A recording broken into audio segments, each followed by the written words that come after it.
ꯑꯍꯥꯟꯕꯃꯛꯇꯗ ꯈ꯭ꯋꯥꯏ ꯃꯌꯥꯝꯕꯨ ꯃꯅꯤꯄꯨꯔꯤ ꯋꯥꯔꯤ ꯂꯩꯀꯣꯜꯒꯤ ꯆꯦꯅꯦꯜꯅ ꯇꯔꯥꯝꯅ ꯑꯣꯛꯆꯕ ꯂꯣꯏꯅ ꯏꯀꯣꯛꯅꯣꯅ ꯈꯨꯔꯨꯝꯖꯔꯤ꯫ ꯉꯁꯤꯁꯨ ꯃꯍꯧꯁꯥꯒꯨꯝꯅ ꯑꯅꯧꯕ ꯋꯥꯔꯤ ꯃꯆꯥ ꯑꯅꯤꯈꯛ ꯄꯨꯗꯨꯅ ꯂꯥꯛꯆꯔꯤ꯫ ꯋꯥꯔꯤ ꯃꯆꯥ ꯑꯅꯤꯁꯤ ꯑꯇꯦꯟꯕ ꯋꯥꯔꯤ ꯉꯥꯛꯇꯅꯤ꯫ ꯋꯥꯔꯤ ꯃꯆꯥ ꯑꯅꯤꯁꯤꯒꯤ ꯃꯃꯤꯡꯅ ꯊꯥꯕꯜꯂꯩꯒꯤ ꯂꯩꯅꯝ ꯑꯃꯗꯤ ꯉꯔꯥꯡ ꯅꯨꯃꯤꯗꯥꯡ ꯋꯥꯏꯔꯝ ꯅꯣꯡ ꯃꯪꯈꯤꯗꯦ꯫ ꯑꯩꯈꯣꯏꯒꯤ ꯑꯣꯖꯥ ꯁꯔꯠꯆꯟꯗ꯭ꯔ ꯅꯣꯡꯊꯣꯝꯕꯒꯤ ꯐꯣꯡꯈ꯭ꯔꯕ ꯂꯥꯏꯔꯤꯛ ꯑꯍꯦꯟꯕ ꯏ ꯍꯥꯏꯅ ꯃꯤꯡꯊꯣꯟꯕ ꯂꯥꯏꯔꯤꯛ ꯑꯁꯤꯗꯒꯤ ꯂꯧꯈꯠꯆꯕꯅꯤ꯫ ꯂꯥꯏꯔꯤꯛ ꯑꯁꯤ 2013ꯗ ꯐꯣꯡꯈꯤꯕꯅꯤ꯫ ꯃꯃꯥꯡꯗ ꯊꯥꯒꯠꯆꯔꯛꯈ꯭ꯔꯕ ꯋꯥꯔꯤ ꯃꯆꯥ ꯈꯔꯗꯪ ꯄꯟꯖꯔꯕꯗ ꯂꯥꯏꯕꯛ ꯌꯦꯡꯕ, ꯈꯨꯝꯍꯧꯗ꯭ꯔꯕ ꯄꯥꯎꯈꯨꯝ, ꯆꯩꯅꯥ, ꯎꯃꯥ ꯕꯥꯕꯨ, ꯂꯥꯏꯔꯣꯏꯔꯕ ꯈꯣꯡꯅꯥꯡ ꯄꯥꯝꯕꯤ ꯑꯃꯗꯤ ꯄꯨꯈ꯭ꯔꯤ ꯍꯥꯏꯔꯤꯕ ꯋꯥꯔꯤ ꯃꯆꯥꯁꯤꯡ ꯑꯁꯤꯁꯨ ꯑꯍꯦꯟꯕ ꯏ ꯍꯥꯏꯅ ꯃꯤꯡꯊꯣꯟꯕ ꯂꯥꯏꯔꯤꯛ ꯑꯁꯤꯗꯒꯤ ꯂꯧꯈꯠꯆꯕꯅꯤ꯫ ꯊꯥꯕꯜꯂꯩꯒꯤ ꯂꯩꯅꯝ ꯑꯃꯗꯤ ꯉꯔꯥꯡ ꯅꯨꯃꯤꯗꯥꯡ ꯋꯥꯏꯔꯝ ꯅꯣꯡ ꯃꯪꯈꯤꯗꯦ ꯍꯥꯏꯔꯤꯕ ꯋꯥꯔꯤ ꯃꯆꯥ ꯑꯅꯤꯁꯤꯁꯨ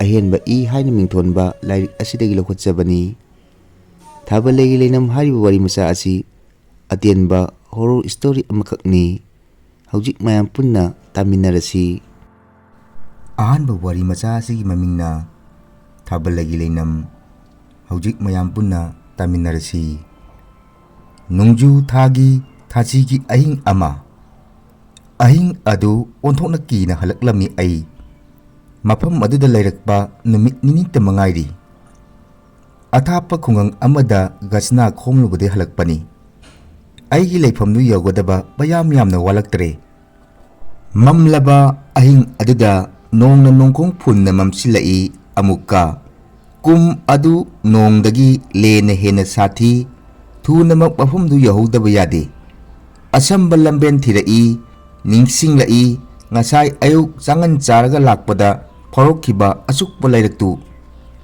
ꯈꯜꯂꯤ꯫ ꯀꯤꯔꯕꯁꯨ ꯀꯤꯅ ꯂꯩꯔꯛꯁꯤꯗ ꯁꯝꯕ ꯇꯥꯏ꯫ ꯃꯁꯤꯅ ꯑꯩꯕꯨ ꯈꯔ ꯃꯈꯩꯗꯤ ꯊꯨꯅ ꯌꯧꯍꯟꯕ ꯉꯝꯒꯅꯤ꯫ ꯀꯔꯤꯒꯨꯝꯕ ꯂꯦꯟ ꯇꯥꯔꯛꯂꯕꯁꯨ ꯈꯤꯛꯂꯣꯏ꯫ ꯂꯁꯥꯡ ꯄꯥꯎꯇꯦꯛ ꯌꯩꯔꯕ ꯌꯦꯟꯙꯧ ꯑꯃꯗꯤ ꯎ ꯋꯥꯅ ꯉꯥꯛꯊꯣꯛꯈꯤꯒꯅꯤ꯫ ꯊꯨꯅꯃꯛ ꯂꯩꯔꯛ ꯑꯈꯨꯕꯗꯨꯗ ꯐꯥꯎꯖꯤꯜꯂꯛꯏ꯫ ꯂꯩꯈꯣꯝ ꯄꯨꯡꯇꯩ ꯇꯩꯔꯦ꯫ ꯅꯣꯡꯊꯥꯡꯅ ꯑꯃꯨꯛ ꯑꯃꯨꯛ ꯃꯃꯤꯠ ꯐꯥꯛꯂꯛꯄꯗ ꯖꯒꯠꯇꯨꯒꯤ ꯑꯀꯤꯕ ꯁꯛꯇꯝ ꯎꯕ ꯐꯪꯏ꯫ ꯑꯁꯨꯝꯅ ꯂꯦꯞꯇꯅ ꯆꯪꯁꯤꯜꯂꯛꯄꯅ ꯂꯩꯔꯛꯇꯨꯒꯤ ꯈ꯭ꯋꯥꯏꯗꯒꯤ ꯁꯨꯛꯂꯕ ꯃꯐꯝ ꯑꯗꯨ ꯌꯧꯔꯛꯂꯦ꯫ ꯈꯟꯕ ꯁꯥꯏ ꯈ꯭ꯋꯥꯏꯗꯒꯤ ꯁꯨꯛꯄꯁꯤ ꯂꯥꯟꯊꯣꯛꯂꯕꯗꯤ ꯈꯔꯒꯤ ꯃꯈꯩꯗꯤ ꯁꯥꯐꯔꯅꯤ꯫ ꯈꯣꯡꯊꯥꯡ ꯈꯔ ꯀꯟꯈꯠꯈꯤ꯫ ꯈꯪꯍꯧꯗꯅ ꯇꯦꯛꯊꯗꯧꯔꯕ ꯍꯩꯇꯨꯞ ꯄꯥꯝꯕꯤꯒꯤ ꯃꯁꯥ ꯑꯃꯗꯒꯤ ꯇꯨꯞ ꯂꯥꯎꯕ ꯈꯣꯟꯖꯦꯜ ꯑꯃꯒ ꯂꯣꯏꯅꯅ ꯌꯥꯝꯅ ꯍꯧꯅ ꯑꯩꯒꯤ ꯏꯃꯥꯡꯃꯛꯇꯗ ꯀꯔꯤꯒꯨꯝꯕ ꯑꯃ ꯃꯨꯁꯤꯟ ꯃꯨꯅ ꯇꯥꯔꯛꯈꯤ꯫ ꯑꯩ ꯀꯣꯛꯆꯥꯎꯕꯤ ꯐꯨꯡ ꯀꯥꯈ꯭ꯔꯦ꯫ ꯂꯋꯥꯏꯒꯤ ꯁꯝ ꯆꯞ ꯆꯞ ꯌꯨꯡꯈꯠꯈꯤ꯫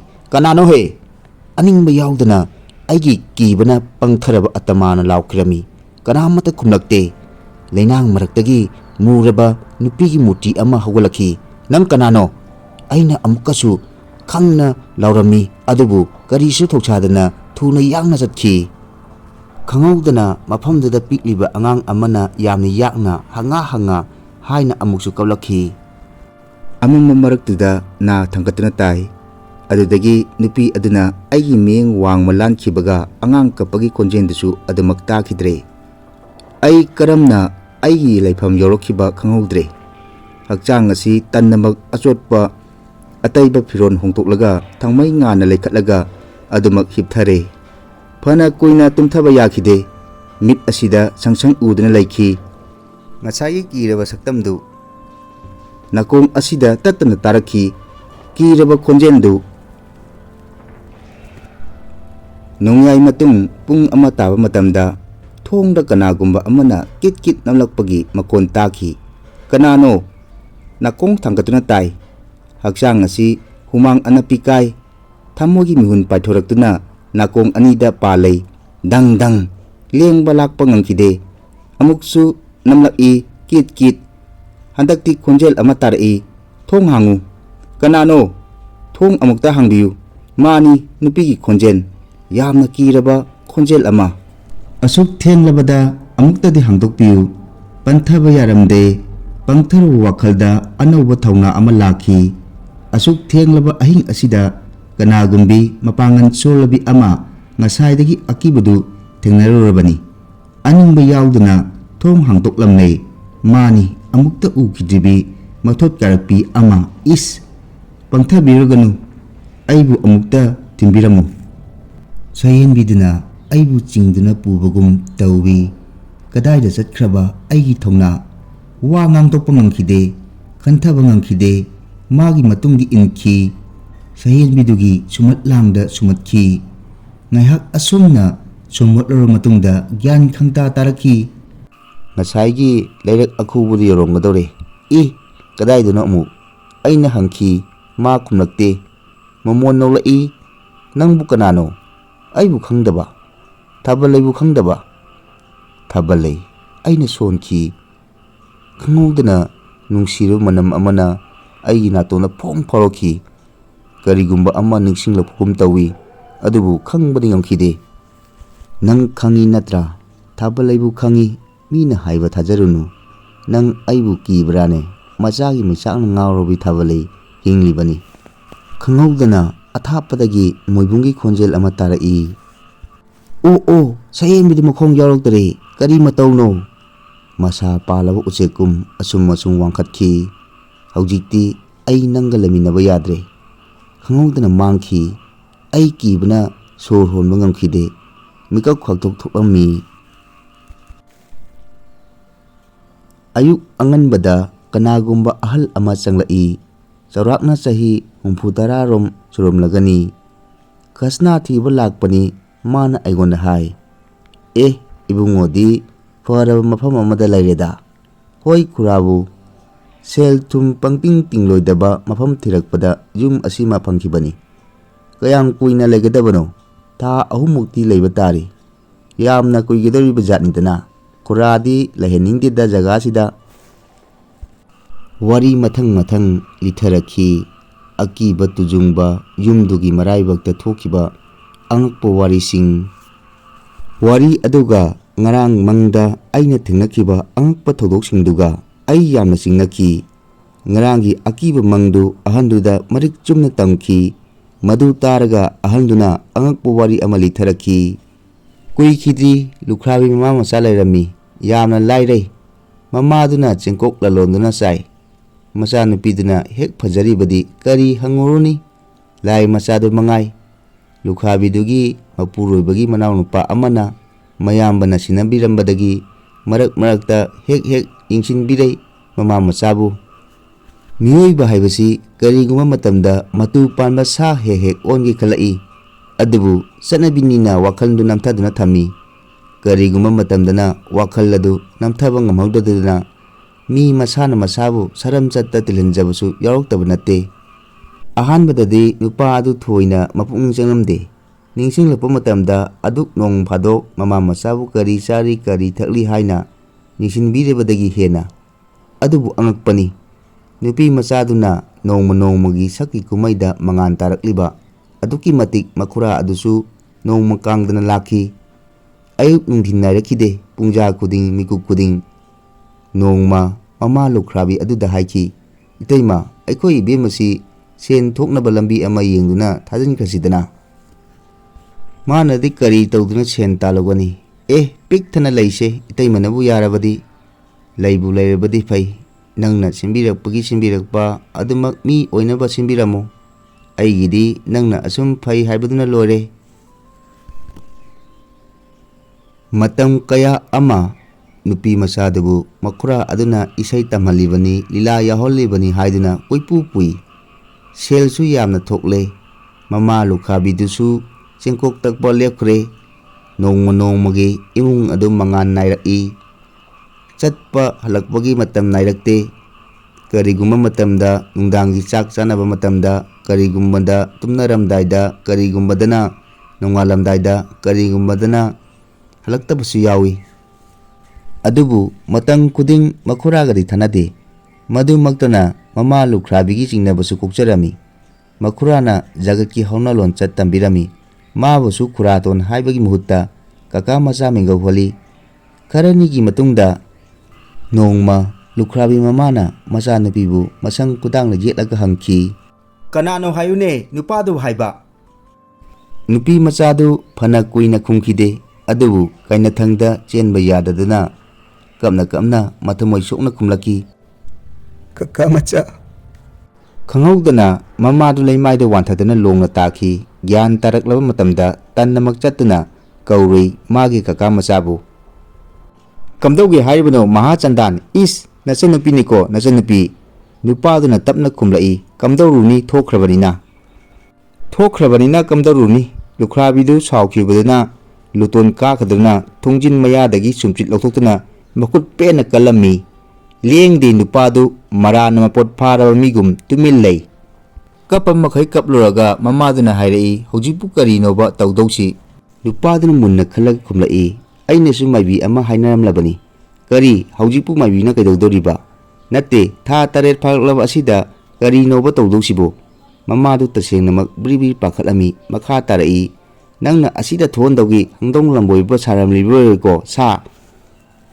Mapani machani haiba khangdaba sa. Nakhoisibu karamba matu panba sano. Karamba soren apumbina olakpano. Karigino noina aibu asuk olibasibo. Chapikro yumsidagi chapikro. Nongma thamamba ahing amada angang unaki hai. Magi kakaduna pokpada ngairiba angangdu kanaguma marup amada sinarurugani haiduna puthokraga numittumaktada lek akhubagi haiduk makhongi khungbanda hingna phungki hai. Singamdana sikhraba maral leitaba angangdugi thawai mirena mamadu tatana otlakhi.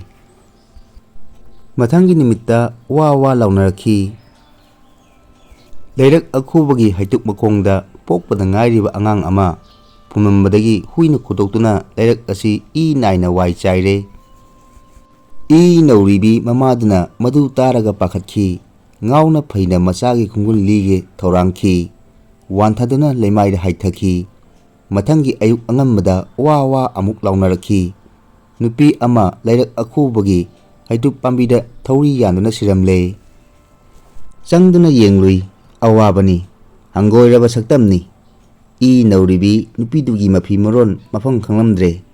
Masadagi chentharakpa amot akai mi punamak machin menakhi. Kuina yengnaramde hu handoknarakhi. Paulu tabadagi mama lukhrabidu wanthakhi adumak aroiba habidu oikre. Nupadudi ngasi phaba mawa mapau takhidre mangkhre. Numitudagi hauna leirak akhubada mi chatnakhidre. Angang kapagi khonjena amamba ahingda leirak akhubagi saironi. Machagi makhon hek tabada maisa langlabi mamana thoraktuna machabu koithi thirei hainei. Nupi macha adugi maming Thaballeigi kawi. Yum asina mama machagi yumduni. Ai kibuna tu khyau chungkhi. Anisuba wari machasi mamingna ngarang numitdang wairam nong mangkhide. Aroibo oina muk taminarasi. Tolhan babu mayangi taibungoni. Sahi marfu tangkhalakliba ahani. Sahar macha ashibu koliba laikai manga tarasida migi sanman pangjariba tolhan babuni. Kari maramdagi magonda mayamna taibungo haibasi kaunaribano haibadu thoidokpa khangnade. Chin amadagi chin amada taibungo maibungo kuraibungo chinthan yainakhi. Thoidokpa magi magun amadi taibungo sina sabapati oiramdaba meeting mana mathum yenthokpa. Kala amadi sanskriti leikai khungangsigi apunba oina pangthokliba sahar macha sida thoram amata phawba thengnaroi. Masimangna oiba tai. Ngasisu taibungo sina ayuk anganbasida Phajong kuja kauduna surup phaina chinglaga lenglakliba lamben sida naharon purup amagi lusingbu oina chahi khadadang leisillaklaba ramana ngaiduna leiriba.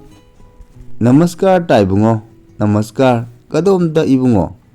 Taibungo unajaba lakchariba.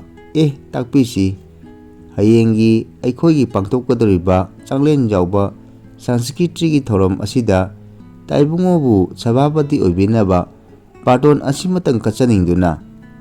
Barton lanchili naha amana. Lauroga phagdoktuna pai. Ayuk pung 3 ahoy. Pare. Taibungo haujikna kadomda lengbigadaba. Film society ama lengkhatpagi meeting amatang yauruge. Mayam punamak magi matung inaduna chaminakhi. Matik magul lairaba taibungosi Gandhiji Nehruji matangi sebakni.